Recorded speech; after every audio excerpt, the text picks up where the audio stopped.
Do you hear that? Silence. All is calm. All is dark. Wind rustles the grass. I hear sheep, cattle.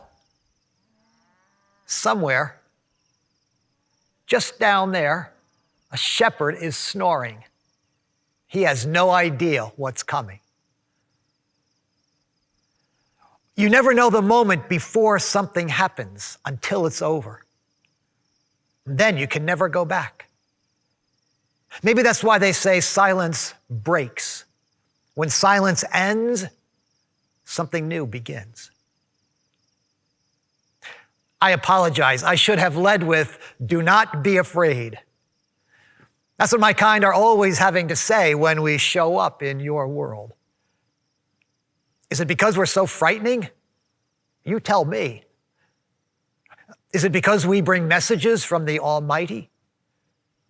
Or maybe it's because we are a reminder to humans that there's an unseen world all around them all the time. The Creator has other creations, other beings, other plans that they know nothing of. Humans like when things are about them. And as it happens, this story is.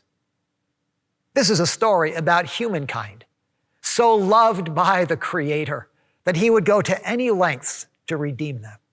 He would even go to earth. But first, what do you know about angels? Come on, let's hear it. Flying cherubs, wings, white robes, guardians of humans and their world. Let's start from the beginning. You and I, humans and angels, we have some things in common. We are both creations of the Maker. We're older. We sang at the creation of your world, literally burst into song at the beauty of what God had done. We watched in wonder as He breathed life into the first man and woman, deeming them a little lower than the angels in the order of all things. And like you, we have our own will. Long ago, one of our number, Lucifer, chose to rebel against the Creator. He took some of our number with him and tempted humans to do the same. We were stunned at how quickly the humans turned their back on the Creator's goodness, how easily they were deceived, and how brokenhearted the Maker was. There are differences between us as well. We are spirit beings. We don't require a physical body for our existence as you do, but we can take on material forms when our mission requires it. And because of that spirit nature, we don't die the way humans do. We are already part of the world without end. Humans, I know, don't understand eternity. Angels don't understand time. It seems so restrictive. Being stuck in one place, one moment, seems to me one of the greatest limitations of being human. For us, outside of time, there's no need to hurry. There's not enough hours in the day, no regrets, no goodbyes. For you, in this life, time is a one-way trip. And angels don't have the kinds of relationships that humans have. Friendship, romance, rivalry, stranger, sibling, significant other. These terms are irrelevant to us, but they define so much of the human experience and consume so much of your energy. We have no desire for the complications, the confusion, even the pain of human relationships. And yet, there's a richness to human relationships, a collaborative beauty that we don't get to experience.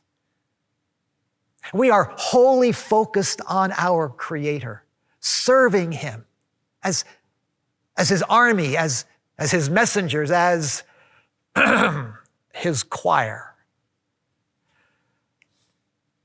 You may have heard of a few of us by name. Michael, the archangel, our leader. Gabriel, the messenger who has visited the earth before. And you may know that the Almighty has visited earth before. In a burning bush, thunder on a smoking mountain, and a still small voice. Sometimes He's come to earth disguised as one of us, to dine with or even wrestle with individual people. But He's never come to earth like this. Never so personally, so vulnerably. Not just to visit, but to live. Not just alongside humans, but as one of them. I told you before that we sang at the creation of your world. Tonight, we are going to sing again, because tonight, the Creator Himself is coming to earth. For centuries after the brokenness of the garden, the Creator continued to reach out to His creation, the humankind. He began with another human couple, a man named Abraham and his wife, Sarah. From them, He formed a nation, a family, who out of all the people of earth, He formed a covenant with. He sent visions and prophets and miracles. He showed them how to live, how to care for each other and their world. And yet for generations, the story was always the same. Things would go well for a while, and then they wouldn't. Sin and its aftermath always crept back in. People would praise the Almighty with one breath and disown Him with the next. And so at a certain point, the prophets fell silent. God stopped sending messages. There were no angels. There were no new words. For 400 years, there was silence from heaven. And people listened and waited. Had the Maker given up? Was He doing nothing? No, not at all. Behind the scenes, in the silence, He was preparing the way for something big. Just over a year ago, Gabriel was sent to Jerusalem, to the temple, to speak to a priest named Zechariah. The temple is one of those earthly places your kind build, where God is revered and worshiped. It seemed like a fitting place for a holy message. When Gabriel spoke to Zechariah, telling him that his prayers had been answered, that he and his wife were going to have a child, those 400 years of silence were broken. Think about that. The Creator knows that humans mistrust His silence. You wonder what He's doing, if He's there at all. And so the first words in this new beginning were, I have been listening. I have heard you. I know your hearts. I hear your prayers. But the old priest doubted the message. How can I know these things are true? He asked. This is not how you want to speak to Gabriel. I am Gabriel, he said. I stand in the presence of the Almighty, and I have been sent to bring you good news. And so Gabriel gave the old man some time to think about it. For 9 months after that conversation, Zechariah was silent. But God was not. He was just getting started. Zechariah and his wife and the Maker, they found their way to a new beginning together. That child that Zechariah didn't believe he could have began to grow. And after his son's birth, Zechariah's voice returned, full of praise.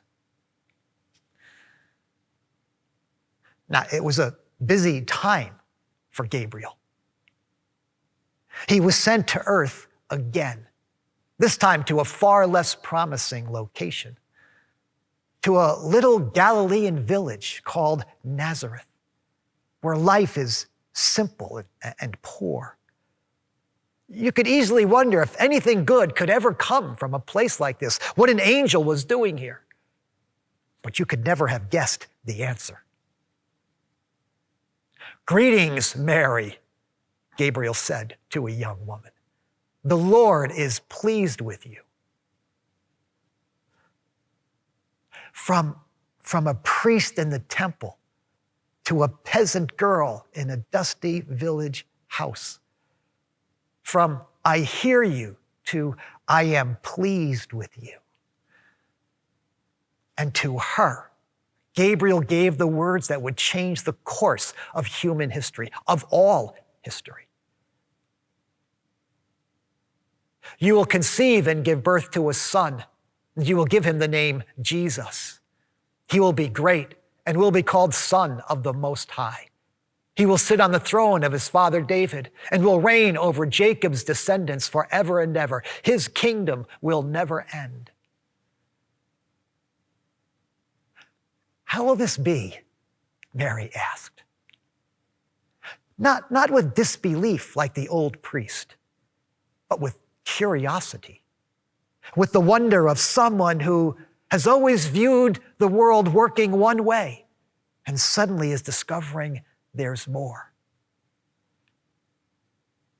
"Nothing is impossible with God," Gabriel said.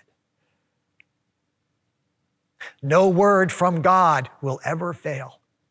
So once those words were spoken, once Mary said, "Let it be to me as you have said," there was no going back. Events in this human world, from the personal to the political, from the smallest town to the largest city, are woven together in a garment that most humans don't even sense, let alone see. The Creator has putting things in motion throughout history that will connect one chapter of his story to the next. He knows the end from the beginning, and he's been there all along. From the moment he called his people, he was preparing them for tonight. Are they ready? No. Like Zechariah, no. But the Maker isn't waiting for his people to give a sign. He's not waiting for them to complete their chores or get their affairs in order. He decides when it's time, and he is ready. So here we are, waiting in the wings. Thousands, more than thousands, angels beyond number, all sent here. If I didn't know the Maker, I would double check the location. From a temple in Jerusalem to a Galilean village, and now to the quiet hills outside a human town called Bethlehem. In the middle of the night, with no one around to hear anything we sing or say, except some sleepy shepherds. Among their own people, these shepherds are considered low, unimportant. An unusual audience for the finest choral performance in the history of the world. Or perhaps not. Perhaps they are the perfect choice. Angels don't put a lot of stock in how humans evaluate each other. From a shepherd in his field to a prince in his palace, to us, to the Creator, they are equals. Humans are humans, which is to say, both a little and a lot. We are his servants, We worship him. We praise him. We carry out his commands because he is worthy of our devotion and our service. I know who I was made to be. Long ago, the angels were given a choice. We had one opportunity to side with good or evil, the Creator or Lucifer. That choice was binding, permanent. So for us, it's settled, it's finished. But for you, you must choose again and again and again. Good over evil, love over hate, faith over fear. I do not envy you. And yet, of all his creations, there is none the Maker has a relationship with like humankind. We are his servants. You are his children. He loves you. A concept that is difficult for us to understand. What would it be like to be loved by the Creator himself? To be given grace when you fail. To be personally known. To be sought after when you stray. In the centuries since your world was made, humans have done great evil to each other, and the world has suffered because of it. But the Maker, who calls himself their Father, will not walk away. And still, it seems, humans do not know who they are, their identity, their calling, how much they are loved and cherished as children. Which brings us exactly to what God is doing tonight and why. Tonight, we have good news to announce. But listen to this. Up until right now, the Creator has always communicated with and blessed the family of Abraham, of Israel, his chosen people. Of all the nations on earth, he has a special relationship with them. But I have the script for tonight, and it says, all people. This message from God, this coming of the infant son to earth, this love of a parent for their children, is not just for a select group of people. It's for everyone. All of you, the Creator says. I'm doing this for all of you. Do you find this hard to believe? You wouldn't be alone. There was one other visit angels had to make between Mary's and tonight, and that was to Joseph just a few months ago. Believing is hard. Humans are limited beings, after all. You haven't seen what we've seen. Joseph is a good man, but he needed some help to believe. Sometimes you mortals do that for each other. On this occasion, an angel stepped in. Do not be afraid, Joseph. But Joseph wasn't afraid of the angel. Do not be afraid, the angel said, to take Mary as your wife. Joseph was afraid of the choice that was before him. He was afraid of the future. He was stuck. All his plans were out the window thanks to his fiance's open secret. Mary was pregnant. It was a miracle, she said. If Joseph believed her, if he married her anyway, if he loved her anyway, what would his life be like? Who would he become? If he rejected her and walked away, What then would his life be like? Who would he become? Joseph had to decide what was true, and he was afraid of life on the other side of that decision. So the angel tells him, "Go ahead, Joseph. Don't be afraid to trust your Maker. He loves you more than you know." This child that Mary will deliver, this son that she and Joseph will raise, he will be known as the light of the world. And that light will be magnified in the life of every person he meets. Mary, Joseph, the shepherds, their stories seem so unlikely. But the most unlikely thing of all is true.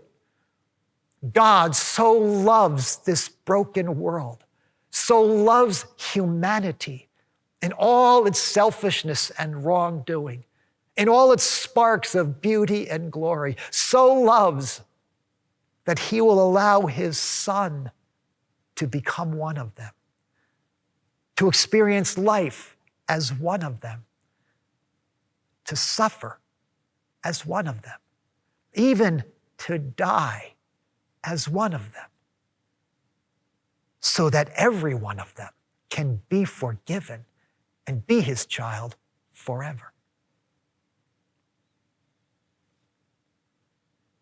He is the only one who can confront the cycle of this fallen world, sin, heartache, death, and break it. He's the only one who can break the silence between humanity and God and shatter forever the silence of the grave. You see, tonight, we get to tell anyone who will listen, he's here, come and see. But that's just the beginning. The Creator's plan is better than this. It's bigger than this.